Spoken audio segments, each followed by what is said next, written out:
All right, so these are some of the best books that I've read this year across 4 different categories: productivity and performance, business and entrepreneurship, health and well-being, and fantasy fiction. Let's start with productivity.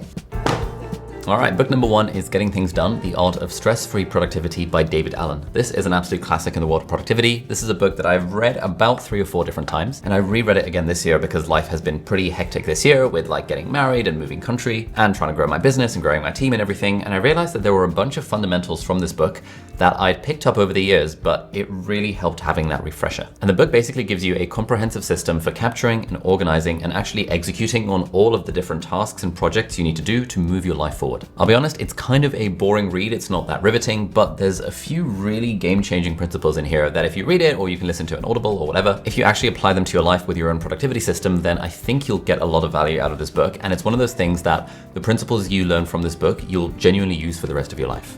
Book number 2 is Good Work by Paul Millard. Paul is the author of The Pathless Path, which is also one of my favorite books. And Paul's story is that he quit a prestigious career in management consulting where he was being paid loads of money to kind of pursue his own ambition and what he wanted to do and become a writer where he's making a lot less money. If you're like me and maybe you have a job or you had a job at one point and you were a bit like questioning about whether it was the right thing for you, and you didn't have many examples of other people who have kind of gone off the beaten path. Anytime I read these books, they just give me more of a sense of permission. It's like we shouldn't need permission to explore our own ambition and live our own lives, but often the social models we have around us, like friends and family and colleagues, either consciously or subconsciously encourage us down a particular path. And if you're feeling that sense of like, maybe this work that I'm doing isn't really lighting me up in the way that I'd like it to, then I'd really recommend reading The Pathless Path and also this book, because it's a way of kind of, it doesn't give you the answers, but it gives you questions and interesting prompts and interesting anecdotes from Paul's life and other people's lives around how to answer this question for yourself of how do we find good work? How do we find work that's enjoyable and meaningful and sustainable? All right, book number 3 is Rest by Alex Soo-Jung Kim Pang: Why You Get More Work Done When You Work Less. And the whole thesis of the book, really unsurprisingly, is that Alex is encouraging us to rest more. So if we just go through the table of contents, we've got the problem of rest and the science of rest. That sort of talks about why resting feels so hard in this capitalistic and hustly kind of society that we live in, where there's this constant drive for more and more and more. And he also goes into a little bit of the science behind things like the default mode network and how resting actually stimulates our creativity. Then there are 2 parts to the book. There is stimulating creativity and sustaining creativity. Within stimulating creativity, we've got 4 hours. He talks about the optimal amount of time to be able to focus for, the power of morning routines, why walking and napping and stopping for the day is actually a very good thing to do. And it sounds kind of obvious, and maybe you're watching this thinking, I don't need a book to teach me how to rest. But if you care about productivity and personal development, it is very easy for people like us to get fixated on the work thing and to really underappreciate the rest thing. Alrighty, book number 4 is Slow Productivity by Cal Newport, which is sort of like a productivity book combined with the sort of rest idea. And the subtitle here is The Lost Art of Accomplishment Without Burnout. I've actually done a whole video about slow productivity that will be linked up there somewhere. And in the book, he talks about the 3 rules of slow productivity. So do fewer things at once, work at a natural pace, and obsess over quality. And I really like it because there's a bunch of really inspiring stories and anecdotes from people like Galileo and Isaac Newton and Jane Austen and sort of the knowledge workers from back in the day about how they managed to structure their lives around producing really meaningful output that, has stood the test of time hundreds of years later, but how they did it in a way that wasn't particularly hurried or rushed or busy or all of these sorts of things. His point is that most of us are probably not in the situation that Jane Austen was, where you could just sort of chill in a cottage for 10 years and just do your writing. But the point is that there are things that we can learn from these figures from the yonder days and how we can apply them to our own fairly busy lives. And for me, I found that this has been one of the most impactful books that has changed how I personally approach goal setting and task and project management and actually getting things done. While we're here, a cheeky plug for my own book, Feel Good Productivity, which if you haven't read it yet, then you might like to. It's available everywhere books are sold. I think it's a pretty good companion to Slow Productivity. My thesis in Feel Good Productivity is that if you want to be more productive, more creative, less stressed, and do work that feels enjoyable and meaningful and sustainable, then we've got to focus on the positive emotions that the work generates. And however boring a task or a project might be, there are always ways that we can find the fun in it and find a way to enjoy it just a little bit more. So you might like to check that out if you haven't yet. All right, let's now move on to the business and entrepreneurship favorite books of this year that I would recommend for you. And the first one is Ready, Fire, Aim by Michael Masterson. And the subtitle here is 0 to $100 million in no time flat. Obviously, that's a little bit of an exaggeration, but actually, I think the book does a reasonable job of delivering on that particular promise. And basically what he does is that he splits up business and entrepreneurship into distinct phases. The $0 to $1 million phase, the $1 to $10 million a year phase, then 10 to 50, and then I think like 50 to 100. For me, having been through the $0 to $1 million a year stage, there were a lot of lessons that I learned from reading this that I learned myself through experience, and a few that I hadn't quite considered.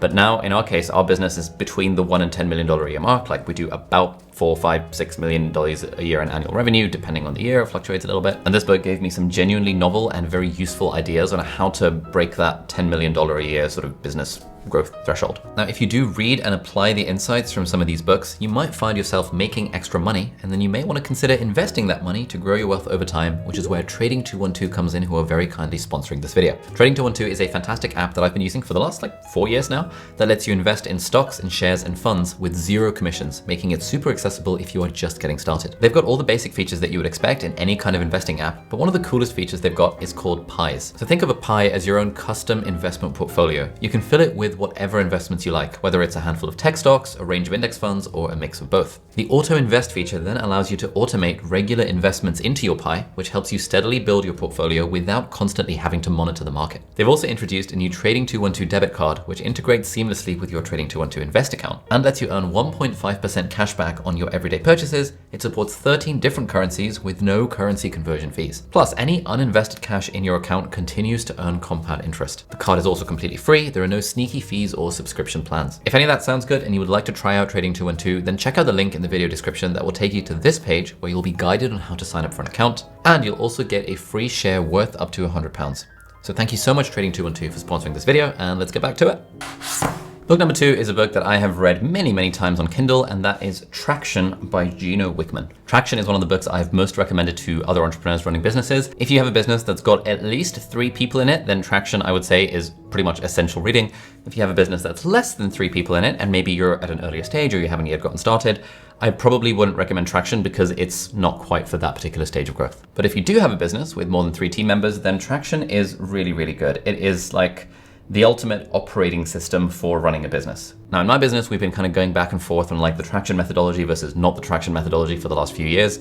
And this year I kind of reread the book and I realized that a lot of the mistakes that we've made in business over the last 2 years, we could have avoided had we just stuck to the method. Like, you know, they've built this method on how to like operate a particular business.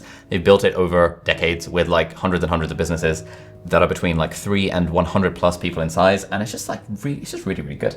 All right, book number 3 is a really old school one called The Goal by Eliyahu Goldratt. This is the 30th anniversary edition. This book has been out for a long time and has sold over 10 million copies. That is a lot of copies. And basically it is about the principles of business operations and management, which sounds really boring and probably is boring unless you work in business operations or you own a business, in which case it is absolutely riveting because you can immediately see all of the different ways in which you're screwing up your own business. And what I like about this book is that it's not a like textbook or a how-to guide. It's actually told in the form of a fable or a story. And that's nice because it really helps drive home this idea of theory of constraints, which is ridiculously important when you are running a business, but it tells it through a story that makes it far more engaging and accessible. All right, book number 4 is a book I listened to on Audible, and that is Death by Meeting by Patrick Lencioni. I love the business books by Pat Lencioni. They sound like super boring on the surface, like Death by Meeting and The 4 Obsessions of an Extraordinary Executive and The Advantage and things like that. But they're really good. They're very accessible, very easy to read or listen to, and they are also told in the format of a story. So you learn important business concepts, but you don't have to just sort of read or listen to the important business concepts.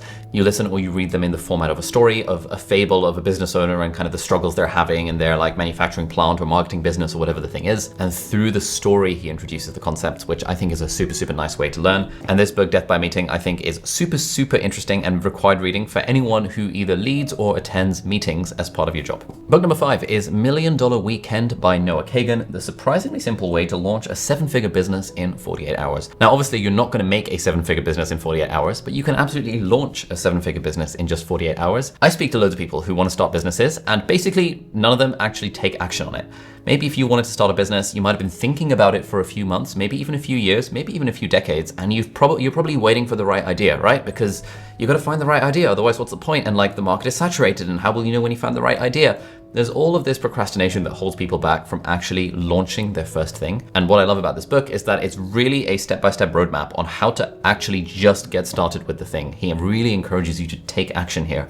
If you're one of those people who thrives on just learning lots of stuff and never taking action on it, then you probably won't like this book because it will call you out and encourage you to take action. But if you actually want to start a business rather than just reading about starting a business forever, then this book will actually help you take action and make it happen. So 100% recommend. All right, number 6 is the audiobook for the biography of Steve Jobs by Walter Isaacson. This book came out many years ago, but I hadn't read or listened to it until this year. And when I did, I thought it was really good. It was very compelling, very interesting read, very engaging. And obviously it's not a how-to guide on how to start a business or anything like that, but just hearing the stories of like the early days of Apple and how Steve Jobs and Steve Wozniak operated, and obviously a flawed character in many ways, but there's a lot I think we can learn from Steve Jobs about how to do business and also how not to do business. So if you're interested in entrepreneurship, or you have a business already, or you just really like Apple products, then I think you would really enjoy this book. All right, let's now move on to our health and well-being and including spirituality category. And the first book on this list is Outlive by Peter Attia, The Science and Art of Longevity. This is an absolutely enormous book,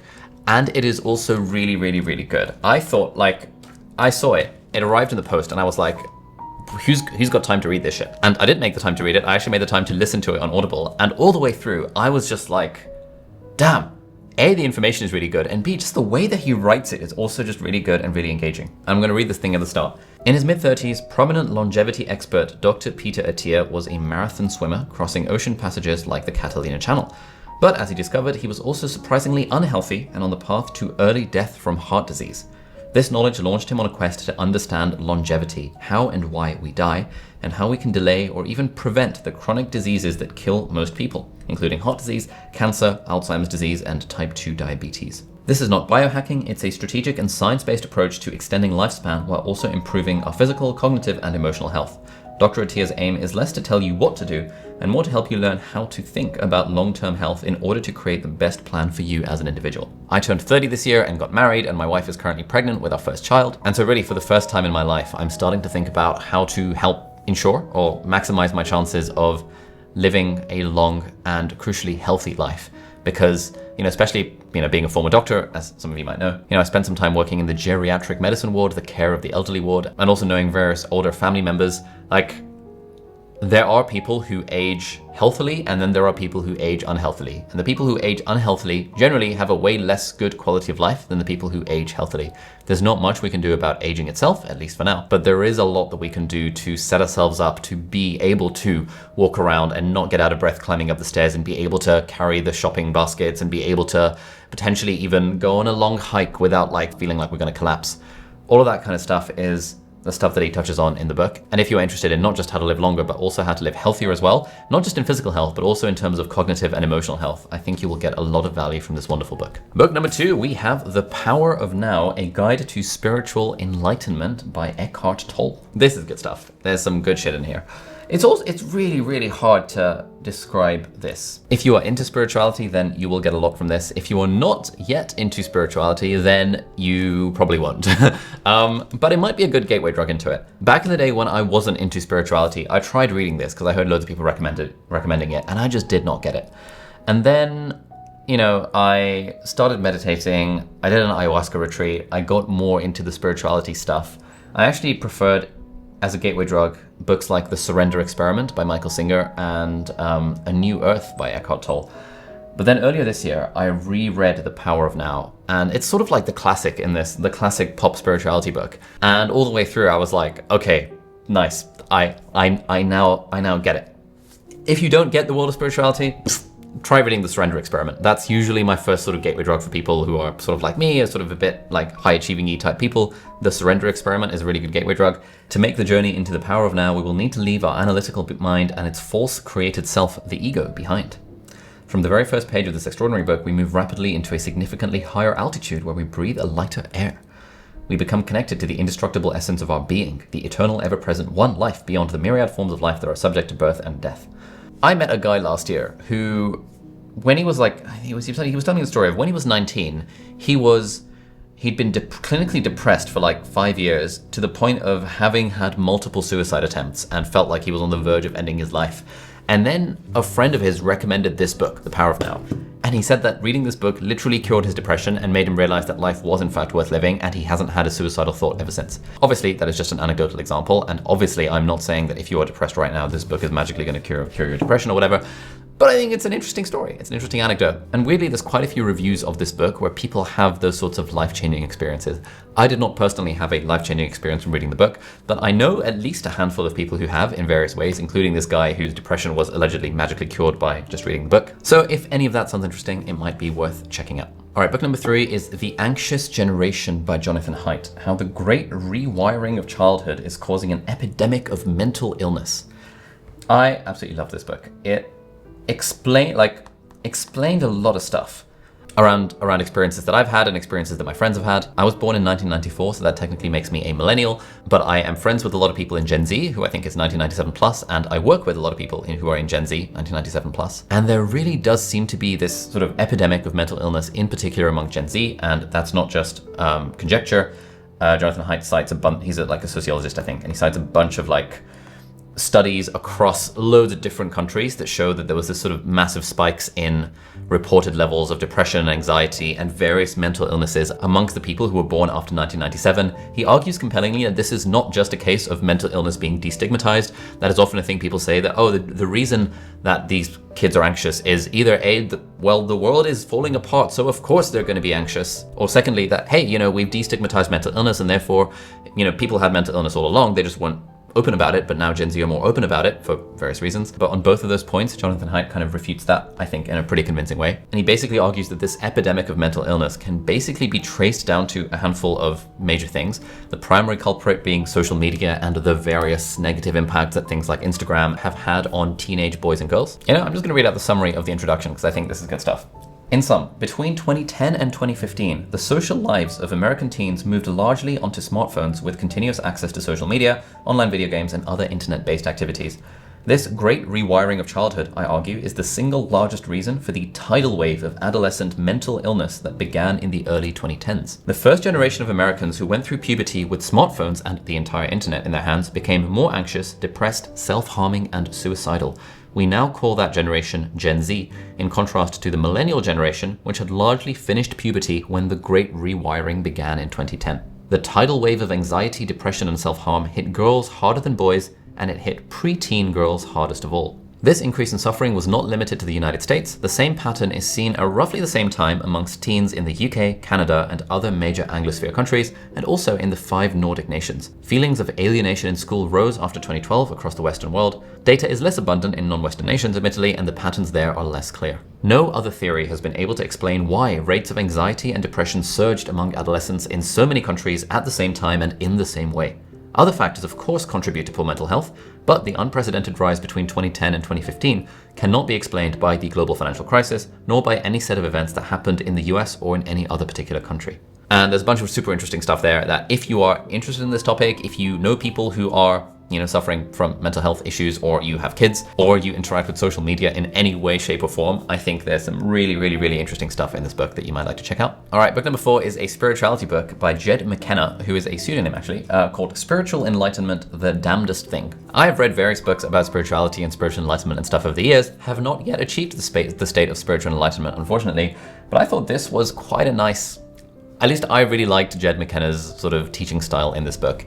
It's very irreverent, it's very sort of straight talking. This is probably not the book for you if you have never dabbled with spirituality, but if you have potentially read other spiritual literature, if you've maybe got a yoga or meditation practice, or you've gone somewhere into this world of spirituality, I think you would really enjoy this book. At least I did, and would recommend giving it a go. In fact, here's a nice quote from here. In nearly all cases, the enlightenment being bought and sold is not truth realization at all, but a state of consciousness so crazy-ass wonderful that you'd have to be an idiot to not want it. So insidiously wonderful, in fact, that its radiance has blinded untold millions of seekers to the fact that it doesn't exist. If that sentence means anything to you, if you're interested in this sort of stuff, you should read the book, you might like it. For the record, my wife absolutely hates it. She does not like the way that he writes or talks in the book. I absolutely love it because I vibe with the sort of very kind of aggressive and contrarian tone of it, but try it out and see if you like it. All right, book number 5 in this category is The Comfort Crisis by Michael Easter. This is a book that I am still reading, but I really like it so far, and I've taken lots of notes, and so it's on my list of favorite things that I've read this year. I intend to finish it by the end of the year. And perhaps unsurprisingly, the whole thesis of the book is that we should embrace discomfort, seek out discomfort much more than we currently do. The lives that we have, including mine, I felt really called out in this because, my life is just riddled with comfort. Everything, I live in an air-conditioned apartment, live in a nice place, like I try to avoid discomfort wherever possible, and this book is helping me realize that actually this is not necessarily a good way to live, and it's really entertaining, it's really engaging. I think he's a journalist. Yeah, he's a journalist, so he writes really well, so good book, would recommend. All right, finally, let's move on to the fiction category. So this year, I got a recommendation from a friend of mine called Ollie for the Detective Galileo series of Japanese murder mystery novels.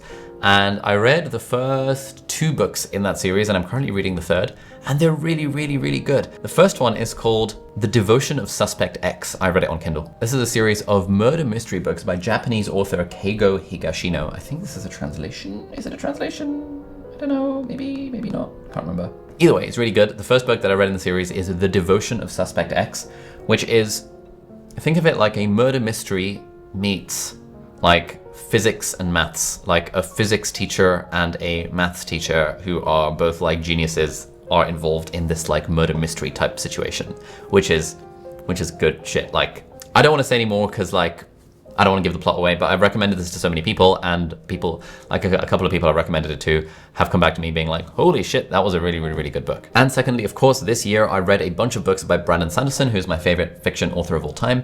I read Tress of the Emerald Sea, Yumi and the Nightmare Painter, and The Sunlit Man, and I'm currently reading Wind and Truth, which is book 5 of the Stormlight Archive. I have literally been recommending Brandon Sanderson to everyone that I ever meet, everyone who talks to me for any amount of time about any kind of book. I'm like, oh my God, have you read Brandon Sanderson? If you have not yet read any of Brandon Sanderson's stuff, I would really recommend starting with The Final Empire, which is book 1 of the Mistborn trilogy.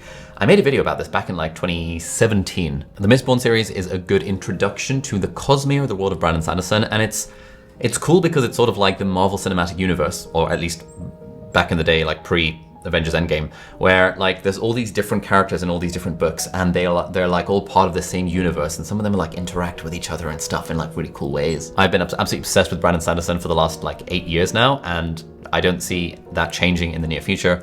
So this year I was delighted to read 4 of his books, and they are just absolutely incredible. And every time I'm absorbed in a book, my wife knows when I'm absorbed in a book, because I will just sort of like tune out of everything else and just be sort of reading and just be like obsessed with this book, trying to finish it, but also trying to savor it at the same time. Cannot speak more highly of books by Brandon Sanderson, but I'd recommend starting with The Final Empire. All right, so those are some of my favorites this year, but I've actually put a playlist together of some of my favorite books from previous years that you can find over there if you are looking for more book recommendations. Thank you so much for watching. Have a lovely day, and I will see you in the next video. Bye-bye.